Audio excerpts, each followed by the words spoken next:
भूत प्रेतों की कहानियों में कितनी सच्चाई है ये तो मुझे नहीं पता, लेकिन ये सुनने में बहुत ही अच्छा लगता है। आपको भी अगर भूतों की कहानियाँ अच्छी लगती हैं तो आज की कहानी बहुत ही इंटरेस्टिंग है। शुरू करते हैं। मनोहर का घर पुराने कब्रिस्तान के पीछे था और उसके घर के छत से वह कब्रिस्तान अच्छे से दिखता था। वह रोज उस कब्रिस्तान को पार करके ही अपने काम पर जाता था। मनोहर के 2 बच्चे थे और दोनों बच्चे बड़े ही शैतान थे। बड़े बेटे का नाम रॉकी और छोटे बेटे का नाम विकी था। एक बार गर्मियों की छुट्टी में रॉकी और विक्की की बहन सोनिया भी आई हुई थी। तीनों मिलकर रात के लगभग 12 बजे एक रूम में ट्रूथ और डेयर खेल रहे थे। रॉकी सोनिया से पूछता है कि तुम ट्रूथ लोगी या डेयर। सोनिया डेयर लेती है और पूछती है कि तुम लोग कुछ खतरनाक करने के लिए तो नहीं कहोगे ना। रॉकी बोलता है, ये हुई ना बात, तो जाओ अब छत पर से घूम करके आओ और छत पर रखे गमले में से फूल तोड़ कर लाना होगा, तभी तो हमें पता चलेगा कि तुम छत पर आई हो। सोनिया, छत पर से तो कब्रिस्तान दिखता है, नहीं मैं नहीं जाऊंगी। रॉकी और विकी दोनों सोनिया को छत पर जाने के लिए जबरदस्ती बोलते हैं। सोनिया छत पर जाती है और जैसे ही गमले में लगे फूल की तरफ बढ़ती है तभी उसकी नजर कब्रिस्तान की ओर पड़ती है। कब्रिस्तान में एक बड़ा सा सूखा पेड़ होता है। वह देखती है उस पेड़ पर एक सर कटी हुई उल्टी लाश लटक रही है। सोनिया उसे देखती है और जोर से चिल्लाती हुई बेहोश हो जाती है। फिर जब सोनिया बहुत देर तक छत पर से नहीं लौटती तो रॉकी और विकी दोनों डरते हुए जाते हैं और वह छत पर जाकर के देखते हैं तो पाते हैं कि सोनिया बेहोश पड़ी है। वो तुरंत मनोहर को बुलाते हैं और सारी बात बताते हैं। मनोहर, तुम तीनों को ऐसा खेल खेलने की जरूरत क्या थी? और रॉकी, तुम तो जानते हो उस कब्रिस्तान के बारे में कैसी कैसी खबरें आती हैं, फिर भी तुम सोनिया को रात में छत पर जाने के लिए क्यों भेजा? सॉरी डैड, गलती हो गई, अब हम आगे से ऐसा नहीं करेंगे।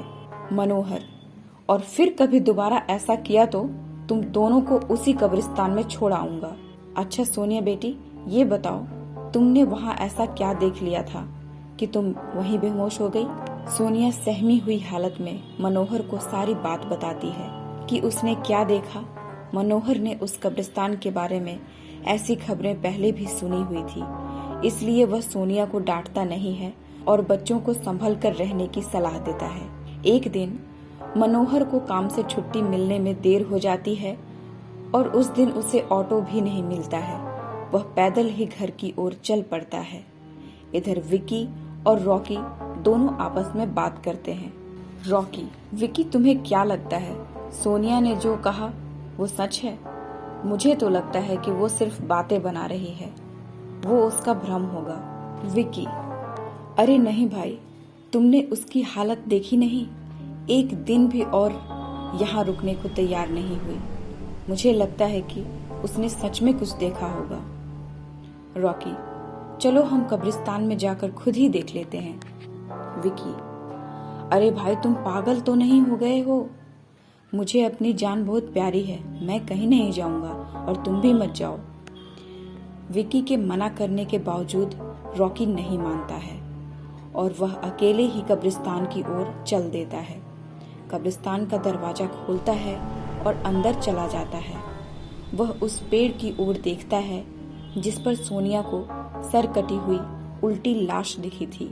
रॉकी खड़े होकर उस पेड़ की ओर देखता है, तभी एक अदृश्य हाथ उसके पैरों को पकड़ लेता है। रॉकी डर जाता है और जोरों से चिल्लाने लगता है, बचाओ बचाओ, छोड़ दो मुझे, मुझसे गलती हो गई, मैं फिर कभी यहाँ दोबारा नहीं आऊंगा।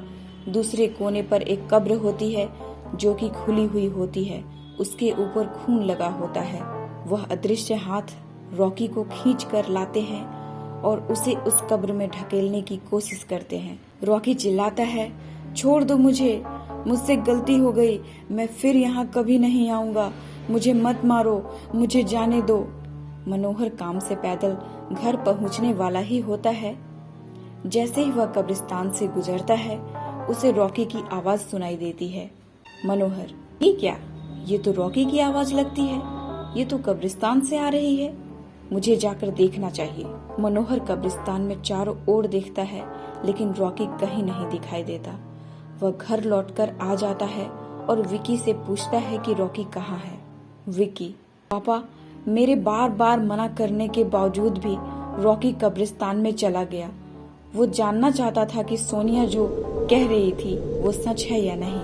मनोहर, हमारे पास समय बिल्कुल भी नहीं है। जाओ, घर के मंदिर में शंख में जो जल रखा है वो जल्दी से लेकर आओ।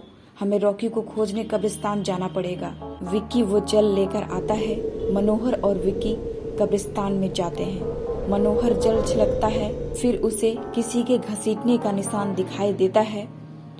वह समझ जाता है और फिर उस निशान का पीछा करते हुए उस कब्र तक पहुंच जाता है। मनोहर कब्र के आसपास वो जल छिड़कता है। कब्र से अजीब अजीब सी आवाजें आती हैं। विकी बहुत डर जाता है। मनोहर, मुझे लगता है कि शापित आत्माओं ने रॉकी को इस कब्र के अंदर कैद कर लिया है। हमें जल्द ही उसे निकालना होगा। तुम ये पवित्र जल आसपास छिड़कते रहो, इससे हमें वो प्रेत आत्माएं कोई नुकसान नहीं पहुंचा पाएंगी। मैं कब्र को खोलने की कोशिश करता हूँ। मनोहर उस कब्र को खोलने की कोशिश करता है। अंत में वह कब्र खुल जाती है और उसके अंदर रॉकी लथपथ बेहोश पड़ा होता है। मनोहर रॉकी को लेकर हॉस्पिटल जाता है और उसकी हालत बहुत गंभीर होती है। उस दिन के बाद मनोहर उस घर को छोड़कर शहर से दूर अपने पूरे परिवार के साथ रहने चला जाता है। क्या आपके मन में भी रॉकी की तरह ही कभी विचार उठता है? अगर आपके घर के आसपास कोई कब्र है तो मुझे कमेंट करके बताएं। अगर उसके बारे में आपने कोई कहानियां सुनी हैं तो उसे संक्षेप में मुझे बताएं। मिलते हैं फिर अगले वीडियो में एक और नई कहानी के साथ। तब तक के लिए नमस्कार।